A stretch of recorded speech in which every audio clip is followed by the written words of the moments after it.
My name is Barbara Bynum, and I am one of the 4 facilitators for Forum, and the others are Kathy Heavers, Phoebe Benzinger, and Judy Ann Files, who is with Ralph this morning.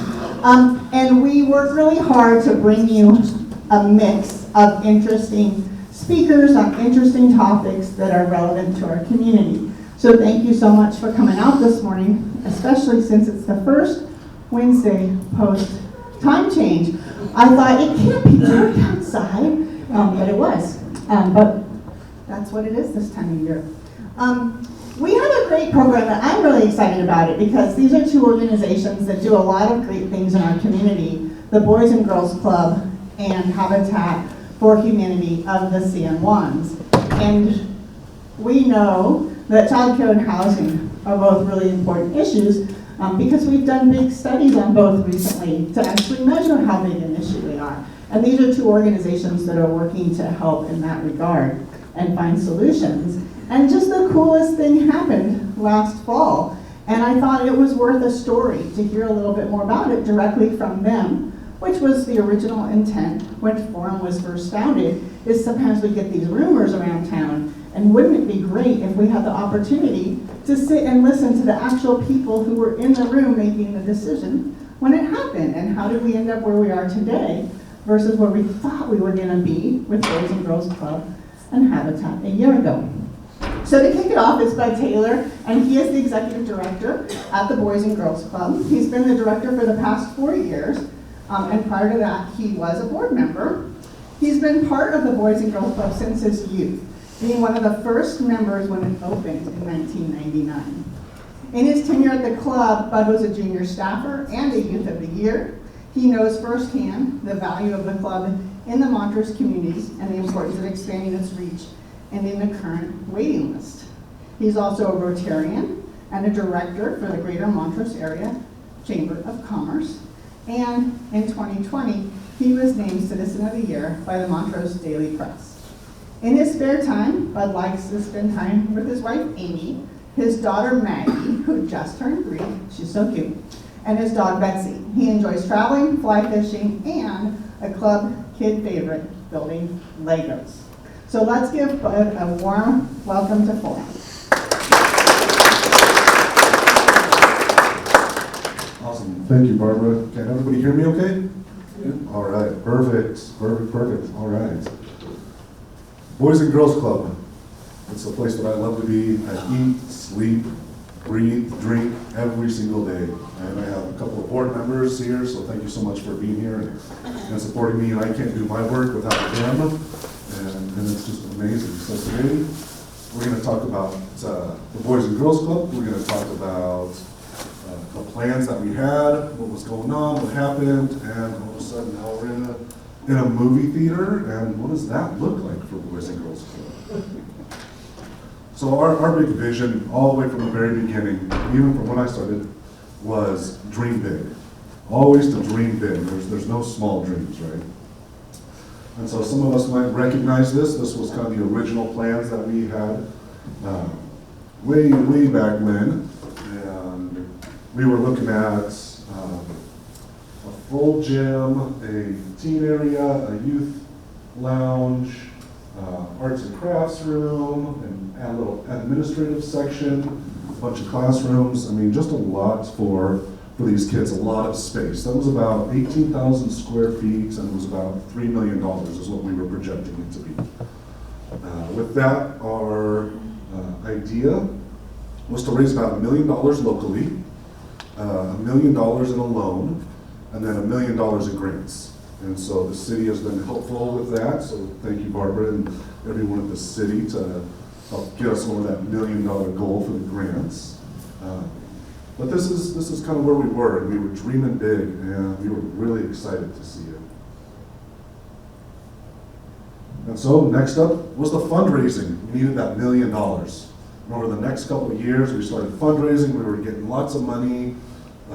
We were doing grants, and it was just fantastic. The community really supported us, and we were just super appreciative. And so we brought on Chamberlain Architects. as kind of our final architect people.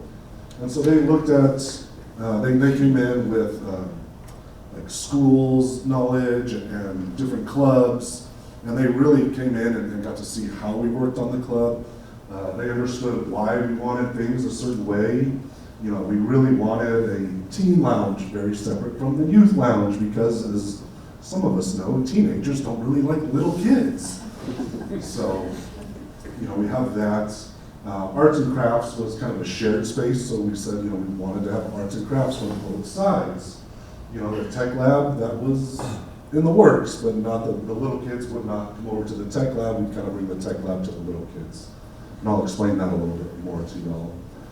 With this, one of the really ingenious things that I thought Chamberlain did was put the kitchen right here.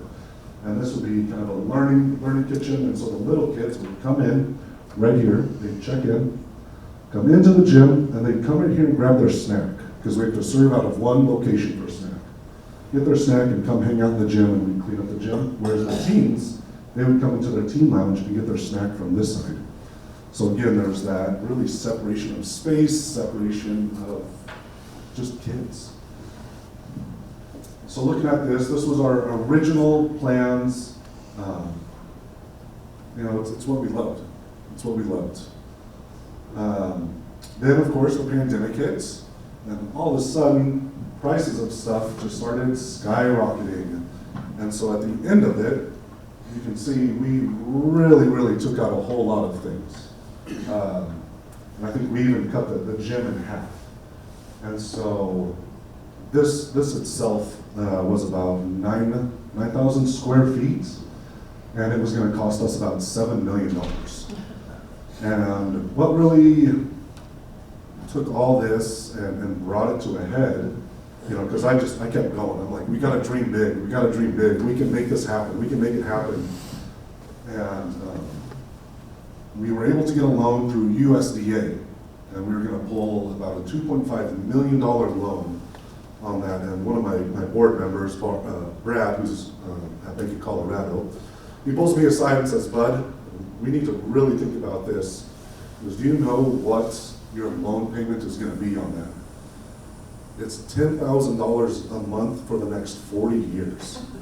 And it's like, can we do that? And I'm like, well, I'm not going to be around for 40 years, so that's the next person's burden. But in all reality, we sat there and said, wow, we've got to really think about this. Is this the best use of our donors' funds, of everybody's funds, of our grantees' funding?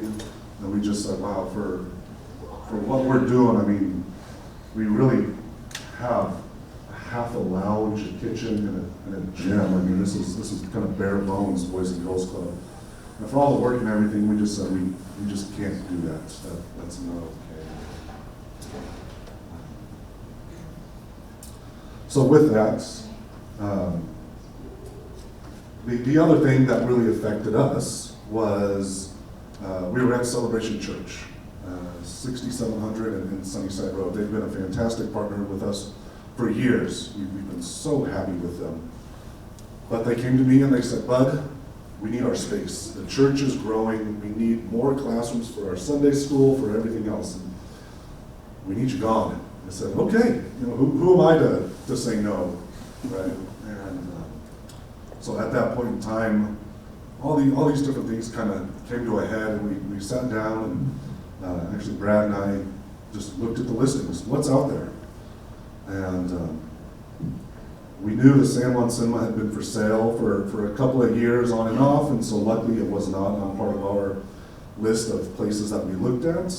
And so we took a board tour down there, and you know, we really liked what we saw. And it was fantastic. If you guys don't know, the cinema and the Fox are owned by a local family, the Hunters. So it was really nice to work with someone local in the community. And it wasn't just some big corporation that you have to call and talk to. No. So let's just call right to the president, right to the owner, and see what they want to do. And I wish I could say it was 100% smooth sailing, and it definitely wasn't.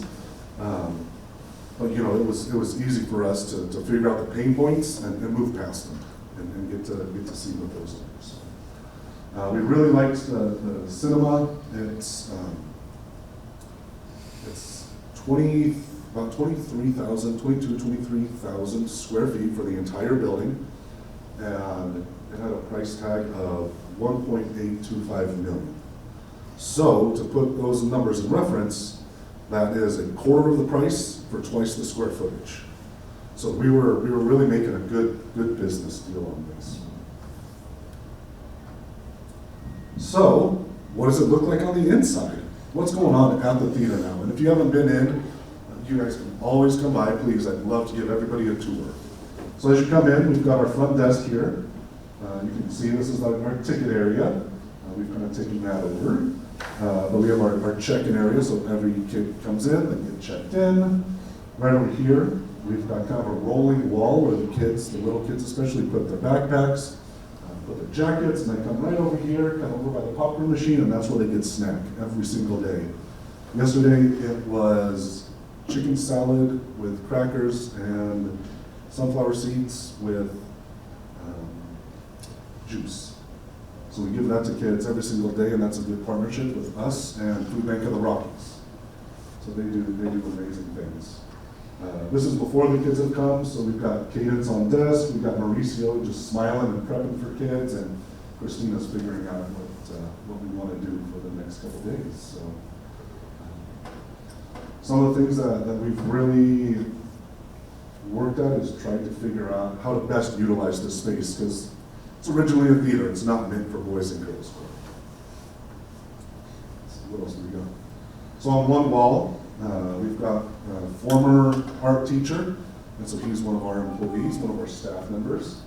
And he really takes this to that really educational level, especially with art. So, you've got the primary colors, the secondary, the tertiary. He was teaching kids that. He's teaching kids just different perspectives. He's teaching them different forms of arts. So if you guys ever come to one of our fundraisers like Crab Crack or Wine and Food, we have some of that for sale. But it's some of the kids, they're super excited and they love hearing about, oh, this person bought my painting. I want to meet them. Why'd you buy it? Why'd you like it? So it's really cool to bring them in. And then every week, this wall pretty much gets filled up with just the different work that the kids are doing and just to show off what's happening. We've got, this whole area right here is covered, but this is full of books. We've since opened that up. We've got more books here. We've got just a full library of books, and every day the kids come in. And right after snack time, we do kind of a group meeting and talk about what we're doing for the day. And then we'll do Power Hour, which is our homework help. If the kids don't have homework, which we're seeing a little bit more of, they're just like, we don't have homework. I'm like, great, we have books, you can read. And that's really great because some of our staff pull some of the kids aside and really love to just pick out a book and let's read the book. So it's really fantastic to see the kids are learning. Right over here, these things, those are 3D printers. So that's something that I take charge of. If the kid wants to learn how to use a 3D printer and all the fun stuff that they can do, by all means, they can do that. It's pretty amazing. Back a long time ago, I don't know how it is in the school system now, but a long time ago, only the gifted and talented kids could use 3D printers. And I said, well, that's not right, because as a kid, I would never be gifted and talented. I'm on the other side of the pool there swimming. And so I just thought, we can't do that. Every single kid should learn what it's like to 3D print something, how to make stuff on a 3D printer, and just see if that's something they want to do for the rest of their life. Because when you get to learn 3D printing, then you can start to learn CAD, mechanics, machining, all sorts of different things. Right, Steve? That's correct. That's right. So we want to start them young. And so then another thing we had, as most people do, we've got big tubs of Legos, right?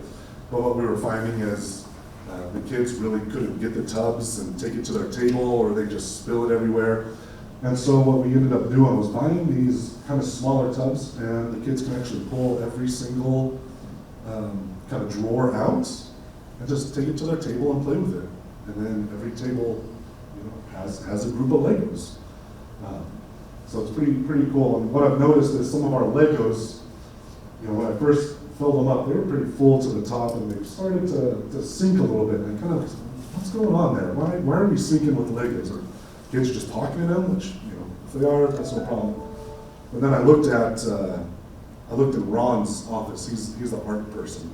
And what he's doing is he's facilitating some of his artwork through the use of Legos. So he's saying, if you can see this skyline, this is, here's your still picture through Legos. So it's pretty cool that he's really connecting with the kids at a different level.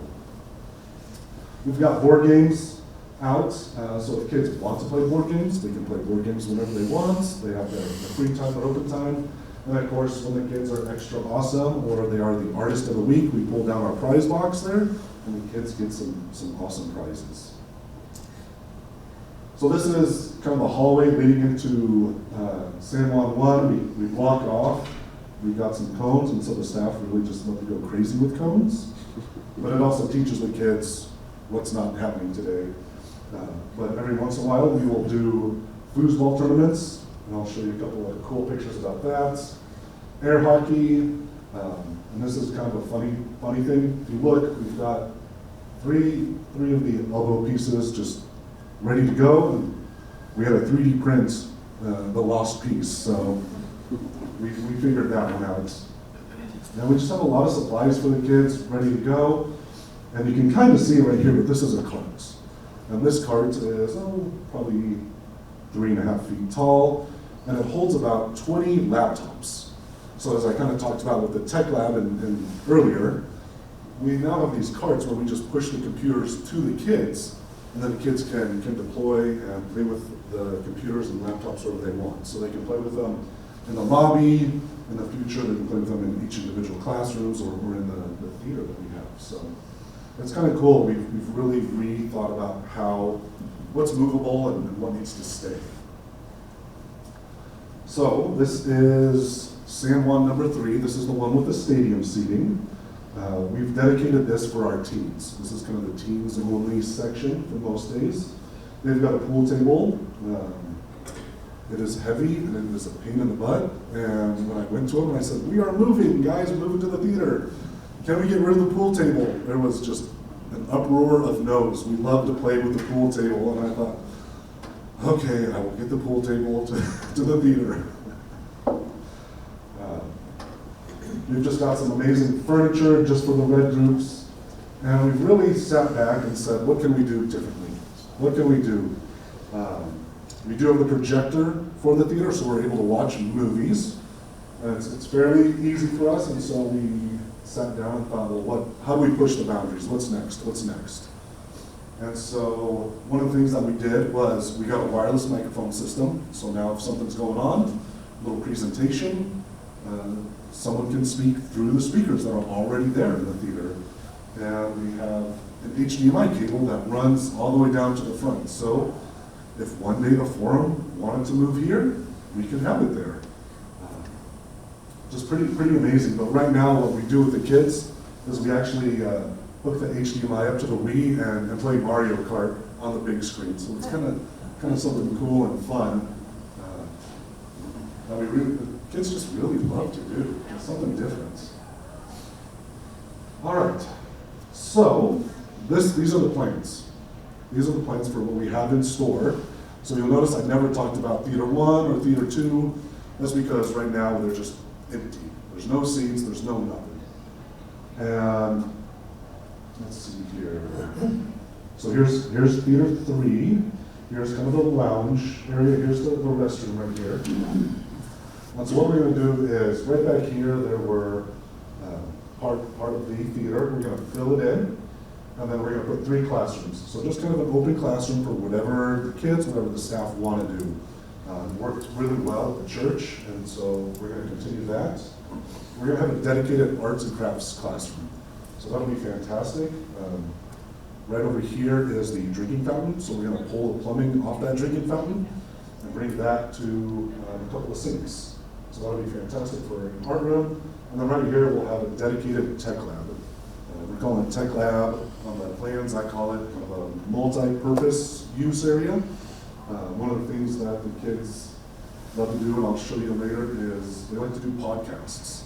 So they're making their own podcasts and putting it out on the internet for everybody to hear.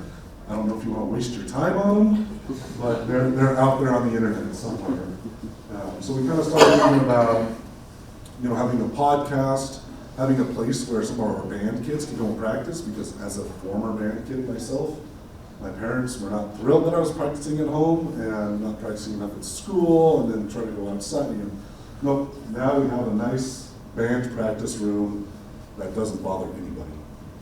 With that, we thought, let's record them so they can have a band practice and record how they sound, or record, if they have their own band, they can record their band, do podcasts, and then we thought, let's just take it to the next step and do video recording and have their own YouTube blog. Because a lot of kids now, you ask them, what do you want to do? And just an overwhelmingly amount of them are just like, I want to be YouTube famous, I want to be an influencer, I want to be on TikTok. And it's like, okay, let's figure out how we can embrace that and shift it a little bit to what you actually want to do and make some good content for those platforms. So we've got that going. Kind of the entry doors for Theater 1 will come down through a ramp, and then we'll have a gym. And so that'll be about 4 feet below level, and what that does is that gives us 4 feet of extra ceiling height. And so we're going to be working on all of that. So yeah. We also have a hall. We're going to add in this extra hallway, and what that does is allow for fire emergency escapes. So we're really happy to be working with Chamberlain, as they know and they think about that kind of stuff more than myself. So. But yeah, we're really transforming this into something that we'll be happy with. It'll last us for the next 30 years. So of course, we wanted to dream big, and we still have that model. We're still dreaming big. All of us are. And so here's all my cute pictures to help you all out. Dreaming big and making memories, right? So we have Aspen here. I mean, what an awesome picture of her just having fun on those computers with Melody. Just a fun time, and of course, and Aaron's got to come in and, what's going on? I got to see what's so funny. So we have just some awesome kids with us.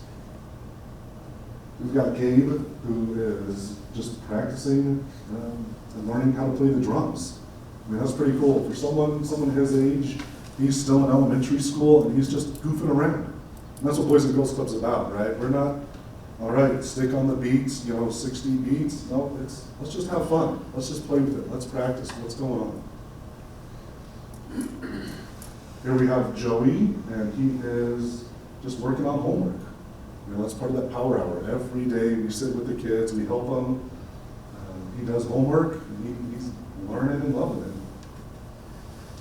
So here's kind of a darker picture, but here's on the very back row, all these kids are just watching a movie. So we have something called School's Out, Club's In. So when school's done, or school's out for Fridays, I think this Friday is a school's out day. Last Friday was a school's out day. We're open all day for these kids. So all they have to do is bring a lunch and $10 if they want to hang out with us. If they can't pay, doesn't matter. Bring them on in. That's the least of my problems. But on this day, they're watching movies. We've got some just awesome programming as well. It keeps them busy all day long. So here's a picture of some of our older kids, what we call our red group, and that's 6th grade and above. And they are working on their podcast right there. So they're just sitting there talking about who knows what. I don't know. So it's pretty cool to have them have that opportunity. Here we have a volunteer and then one of our staff members, Cadence.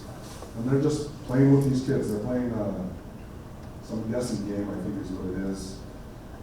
But they're just having fun and really just trying to make memories with these kids, and something that they may not get to at home. So that's kind of a cool thing to see our staff step up. Again, Gabe and Tucker just being silly, playing football outside and just getting a little bit more exercise. Just being silly. And of course, there's Clayton. He just scored a goal in our foosball tournament, so he was pretty thrilled and excited to see all that happen.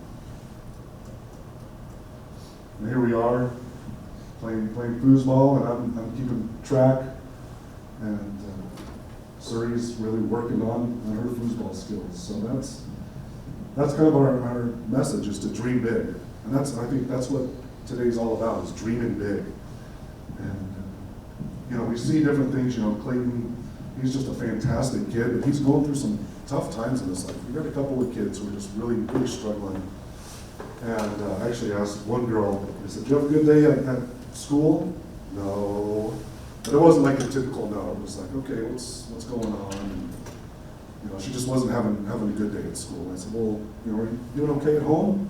"No, home kind of stinks." "Okay. You having fun at Boys and Girls Club?" "Yeah, I'm having a lot of fun here." So it was really cool and really, really nice to sit there and think that in this kid's life, Boys and Girls Club is making a difference. It's that one bright, shining star. So it's really cool. And Clayton, I kind of mentioned, he's going through a rough time at home. But that's one of the things that we really thought of, right? We had this piece of land. We needed to sell it. What are we going to do? Do we want to sell it to some developer? Or, we started talking to Habitat. How can we make this happen? How do we, and it's kind of funny, I've got some board members here, and it's one of those things, you go to a board meeting and you got 10 or 15 people, and you're just hoping and praying that all of them get on the same page as you, which isn't always the case, but that's okay. And I know the same is true for Amanda. We kind of talked about that, and we went back and forth, and I'm like, boy, if it was just the two of us, we'd have this deal done and inked in about 20 minutes, and we'd be off to the races. But no, we got everybody on board. It was fantastic, and so I think this wonderful partnership with Habitats, we were able to dream big and not only support our kids and other kids just after school and during the summer, but now we're able to support them a little better at home as well. So from here, I want to hand it on over to Amanda and let her talk about the land and all the awesome stuff that they've got planned for it and what I'm most excited for. So.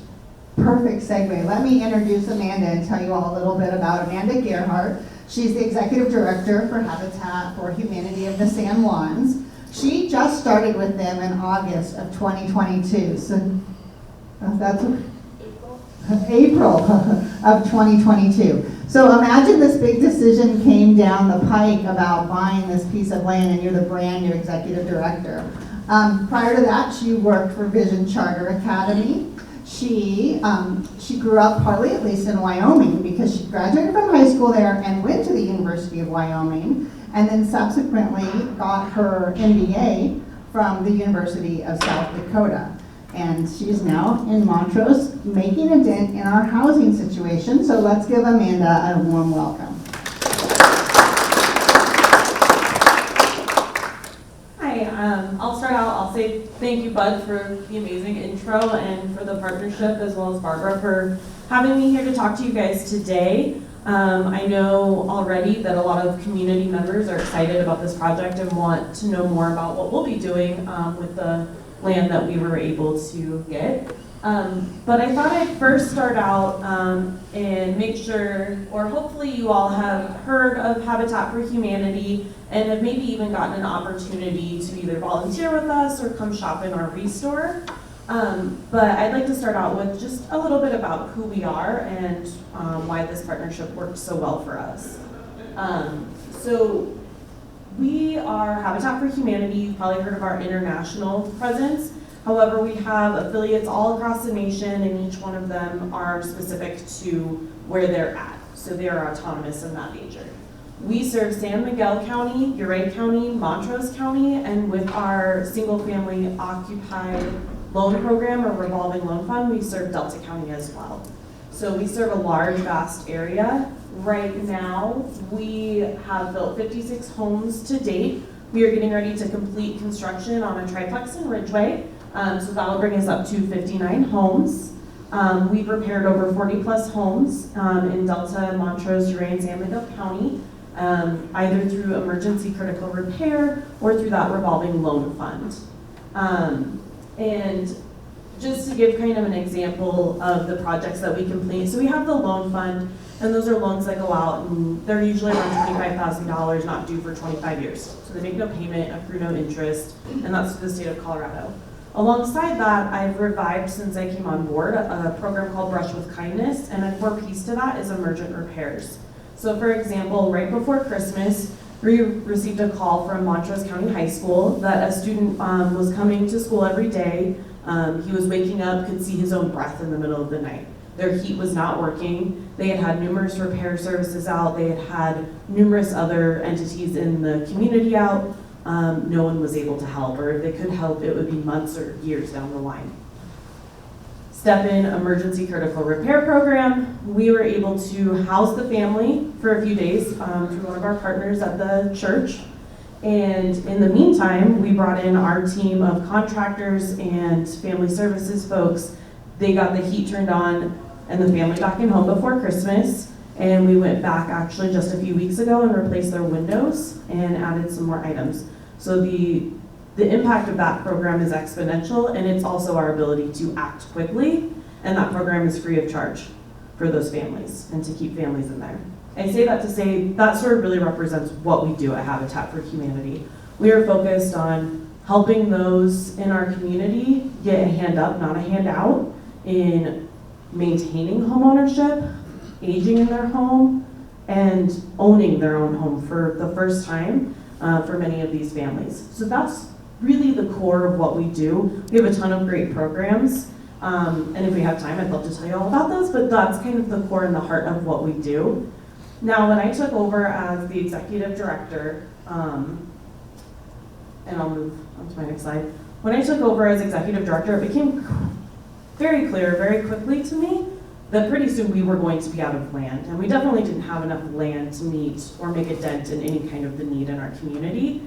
And so I had already quietly started looking for what would be a great land deal. As we all know, after the pandemic, especially here in Montrose and even more so in Uray and San Miguel County, prices went through the roof.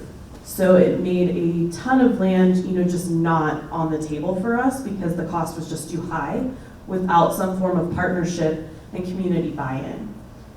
Then, through the course of that time over months, I had gotten to know a lot of the local nonprofits and especially BUD, and we see kind of how our missions align.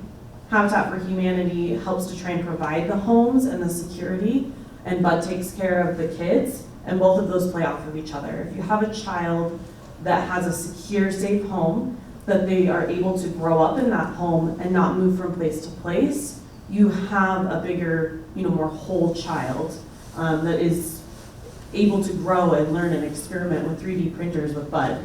And so we saw that. And so as the fates kind of align, if you will, BUD had extra land, I needed land. And so we started talking and brought that to our boards, as he very eloquently mentioned, and we're able to do that. A big piece to this, though, are these other three partners on my screen. They made this deal smooth. So Dan Quigley over at Buckhorn Engineering, he was so excited about this concept, about this idea of moving the land from one place to another. He immediately went out, walked me through the property because there were questions, can I build homes here? Do I have to change the soils too much? Is it feasible with the water that runs through the back end as well? And all of that was for free. There was no charge. He just was excited about the potential here. He also, you will see a couple of concepts. His team was so excited they already drew up concepts before we even closed. The next one is Jessamy Pressler over at Next Home Virtual. She's also a board member of ours, but she did all of the realty work for us free of charge. She wanted to see this land deal happen. It was good for the community and it was good for everyone. So she handled everything and it was extremely smooth and no charge. So no additional cost for Bud and I to do something great in the community. And finally, Timberline Bank, they came up with the short-term financing. Until we close on our land, or our home in Ridgeway, we have to look at short-term financing. They did this financing in record time, and without them, we wouldn't have been able to close before the end of the year, which, you know, Boys and Girls Club needed, we needed, you know, it makes things a lot better for us. So this partnership truly had community at the core of it, and it brought together a lot of people and a lot of different tables in order to make it happen. And I think too, for Bud and I, since starting, you know, I participate in the nonprofit leadership, the housing groups and things like that, and we're always talking about how do we work better together? We're doing really amazing things, even all on our own, but how do we work together? And how do we do things so that the community can come out and support multiple nonprofits, multiple businesses all at once, rather than one-offs all over the place? And so for Bud and I, that was really an exciting aspect to this, that we were able to really join forces and make this happen, and it's something the community can get behind that supports multiple facets of our community. So I think that's a core piece not to overlook when we're talking about what we were able to do here. And we did it really quickly, which if anybody knows anything about nonprofits or government, knows that that's a huge, huge thing to do, is to do it quickly. So with that, I think we'll maybe get to the little exciting part. I don't have as many pictures as Bud because these are all still concepts. So I hope that you'll enjoy that, but I think this is what everybody's been asking about, is this new land. What are we going to do with it? So some of these are older pictures because they're Google. Boys and Girls Club already did us an amazing service by taking out some of these dead trees, or someone did for us. I'm gonna give Bud the credit. And, but hopefully everyone has driven past that. Here very soon you will see a Habitat for Humanity poster there, and it will include a concept of our multifamily units on the large banner that we have. But right here, you will see come up, and please don't hold me to this, but right now conceptually, 12 to 18 units of affordable housing. And I will tell you what affordable housing is in Habitat for Humanity terms, because it looks a little bit differently depending on who your market is and who you serve. And it will house a walkway along that back waterway, so we won't be messing with the natural beauty of that area. We'll be adding that to the community, adding that to our homeowners. And we will also have a green space. Bud had actually drawn up some plans for, I believe it's like a little bouldering kind of situation. We actually hope to keep that as is. We would like to get that put into place, and we're hoping to leverage some partnerships to do that, and that would be a community ad. So the HOA would maintain that, but of course it would be open to the public to use that walk path, to use that facility, and we know that that's affordable housing done right. When you integrate those into those neighborhoods, it creates vibrancy, it creates a more, vibrant community for everyone. And so we're hoping to keep those kind of aspects to that. But 12 to 18 units of affordable housing. Affordable housing for Habitat for Humanity is this. We serve 30 to 80% AMI, so for the region. And that changes roughly right now. Carlton can correct me if I'm wrong. I think it was around 57,000 in Montrose. Not sure. Yeah, somewhere in that. That was the latest number I heard. So this is not Section 8 housing. This is not HUD housing. You have to, and another kind of misnomer that a lot of people have about Habitat is that we give away houses for free. That's actually not the case. Our homeowners are true homeowners in every sense. They help pick the cabinetry. They help pick the laminate countertops, the tile, whatever that is. They also pay a mortgage. They have to qualify for and receive a mortgage, and they have a payment every single month. That's their home, and they own that home. So I want to be clear that that's what that is. These are your people that check you out at the grocery store. This is the office assistant that you see at your doctor's office. That's who we serve. We serve this community, and we serve that percent of AMI. We also have in there what's called a shared equity model. So the piece of that is that keeps that home affordable. So it's not something where we come in, we sell you the house below market rate, and then you can turn around and now profit $200,000. We have 5% a year for 20 years is what they accrue for that equity piece, as well as a silent second on the back end of there, because we only sell our homes for what that homeowner can afford and qualify for. So it might be worth $500,000. That's great.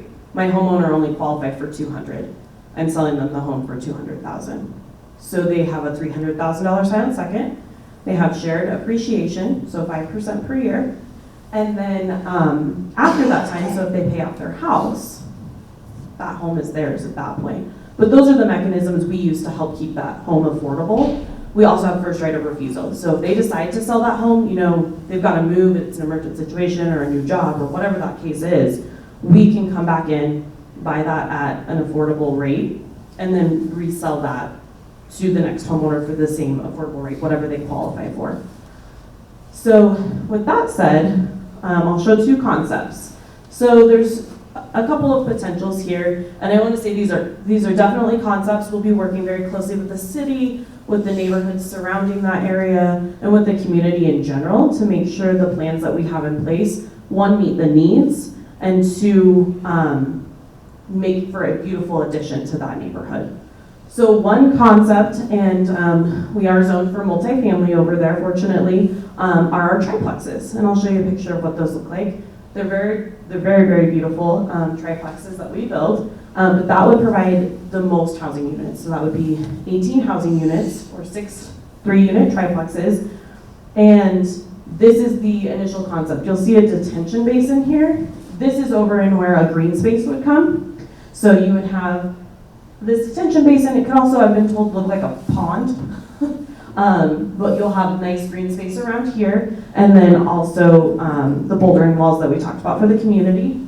Along back here where you see all this green, and anything back here, we're not touching this. We're gonna add just a nice walk path that comes along here so that people can continue to enjoy that, to walk that, to take their dogs, so that our homeowners can enjoy that.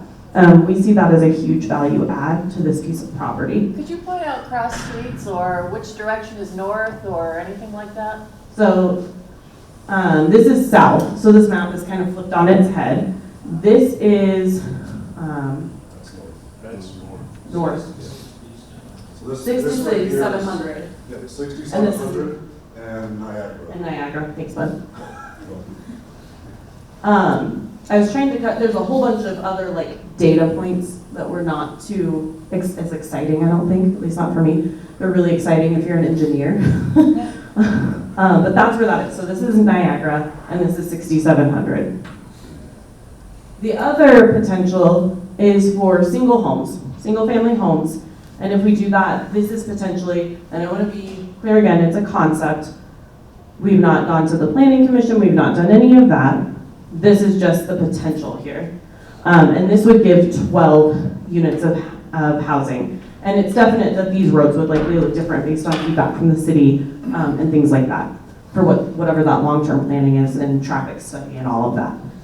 But same thing with the green space in the back. This is still, here's 6700 Road. Here's Niagara. You can see it pretty clearly here on this one. And then you would have the lots right in there with the green space still down here and the walk path. And this is a picture of our newly completed, so we're just a couple weeks actually from completion on our triplex in Ridgeway. If you're ever in Ridgeway, I absolutely encourage you to stop by. If you're there on a Saturday, there's a good chance that our construction manager's there. He'd love to give you a tour. But this is what our units right now look like. And of course, we meet and blend with the different neighborhoods, different HOAs, things like that. So they look a little bit different, but in concept, this is what they look like. They have a garage. They have these beautiful upstairs windows that typically tend to give pretty good views for our homeowners. And we do try to give some outdoor space on either side for that, as a lot of our homeowners do tend to be families, although they don't have to be. And our units, so on these are 3-bedroom units. I think that's important to note. And we usually base that off the need of the family. So they do get a little bit of, say in how the interior of their home is designed, what their needs are. Our single-family homes, which I don't have pictured here, we haven't built one of those in a couple of years. We've been really doing these triplexes to try and do more faster and more affordably. But they are either 3 or 4 bedroom units, depending on the need of the family. So if they have 3 kids, they need a 4-bedroom house. So we want to make sure that we're meeting the needs and not just giving them someplace to be. We want to truly make that their home and someplace they could be for the next 20, 30, 40 years. And so with that, I would say thank you all again. I put some QR codes up here if you want to look at more pictures of what our homes look like, of our families, of the work that we do. We also, I didn't talk much about it here, we do have the restore. So any of that, those things can be found up there. I would also say if you ever, like I said, want to take a tour of that, we'll be having a closing ceremony here in May or June, but that will be up in Ridgeway. We'll then be breaking ground on what we're calling our veteran build here in around the same time, so May or June. And so I'd encourage anybody that would like to see those units or be a part of those to come on out and talk to us. My construction manager is absolutely phenomenal and loves answering questions. So thank you all. Thank you, Doug. Perfect. We've got time for some questions, so. So simple one, where is the Ridgeway unit? So the Ridgeway units are at 702, 704, and 706 North Laura Street, which doesn't mean much to me either. So North what street? North Laura. Laura. Street. So it's up past the Railroad Museum. You go all the way out and you like almost dead end into the Power Association, and you veer right off to there, and you'll see them right there on the corner. They're punching the road through there too. You know where that is. I have a question for Amanda. On the concept drawings for the Niagara and 6700 Road, you indicated that past the green there's going to be nothing done other than the walk area. Is that correct? So the ditch will not be filled in, it won't be. So will it be dressed at all? I mean, will it look finished up to the fence of? Just based on me walking that, I know we'll probably have to do, and in conjunction with some other entities in town, we'll do some appropriate cleanup, if you will, but it's more preservation than cleanup, if that makes sense. We have no plans, there's really nothing, no reason for us to venture onto the other side at this point in these concepts. We're just putting a pathway. Okay, I have one for Bud. In relation to your outdoor space where you are going to be at the theater, is there anything going to be done for kids' activities outside? Yes, we're still trying to figure that out. What does that look like? We still want to have our bouldering area set up. We just, right now, it's a lot of parking lot, and you know, once we get the insides completed, then we'll look to the outsides and see exactly what needs to be done. So if I can just answer another part of that question, since we had the land for so long, the ditch in and of itself is a monster because it is considered wetlands. And so really to move and adjust wetlands, you have to work with Army Corps of Engineers and some other big high profile people. So it's not easy, and so the route that they're taking of more of a clearing it and then making it, what you call it, rehabilitation? Preservation is the right move. That kind of benefits everybody. So. But do you have a, oh, I'm sorry. Yeah, go ahead. Do you have, I think you have someone, a tenant right now on part of your building. For Yes. how long and then what? We have 2 tenants. Right now we have the 1 hour eye dock on the east side, and on the west side we have Park Avenue Parties. And it's for as long as they want. We don't have any reason to see them gone or to see them out. They bring in some money every month, so that helps us financially. And that covers most of our bills. So yeah, it doesn't, until construction's done and we see that, oh, we've got another wait list, 100 kid long wait list, then we won't really see anything. So That income must be nice. it is. Yeah.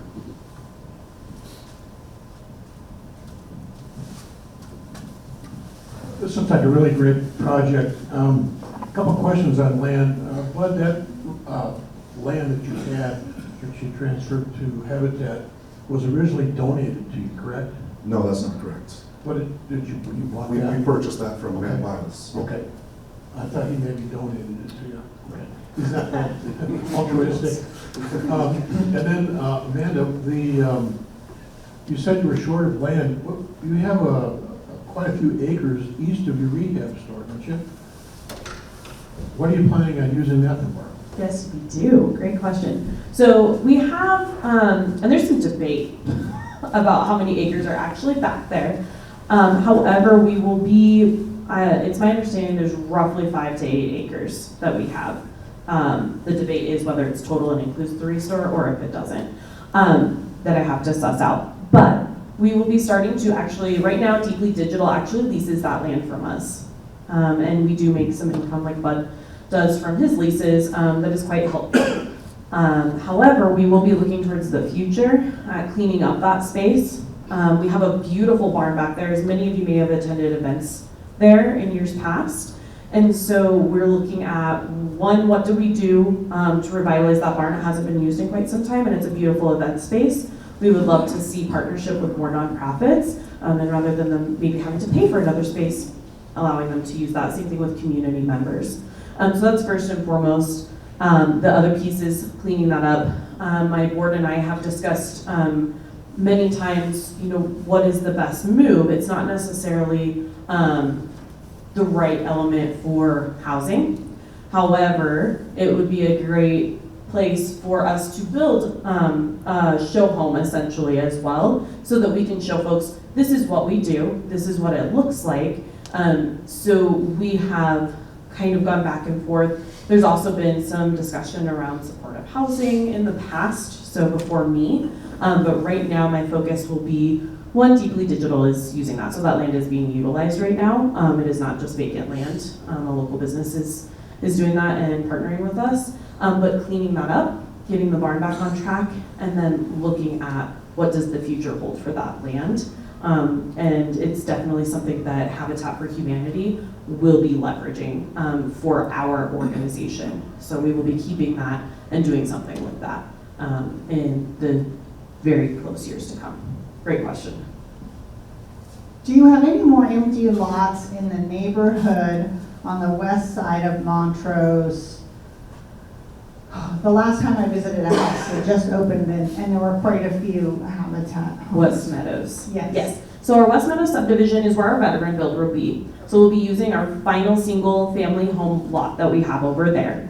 We then have 3 duplex lots, and that's it.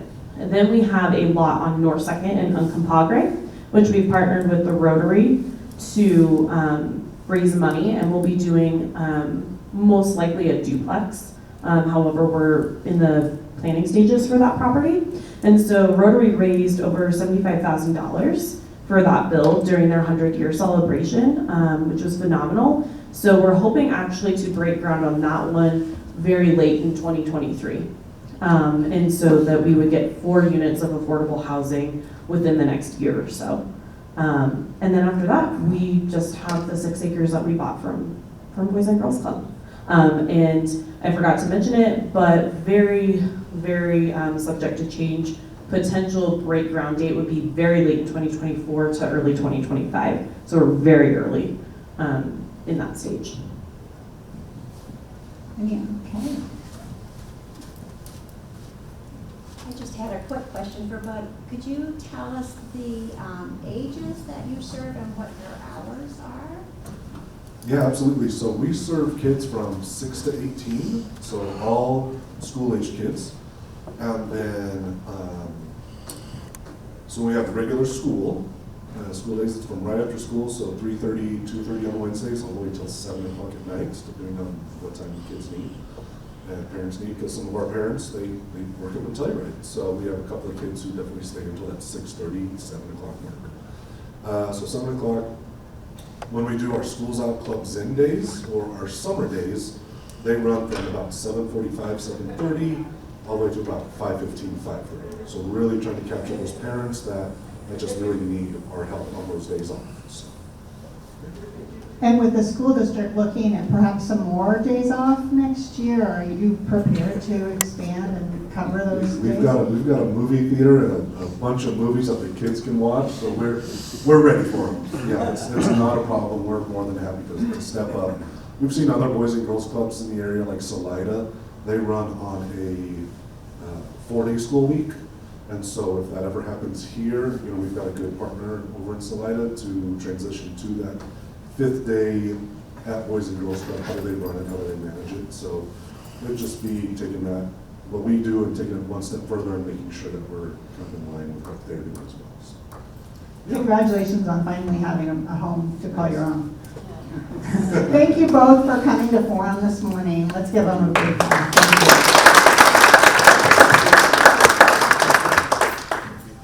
What a great segue into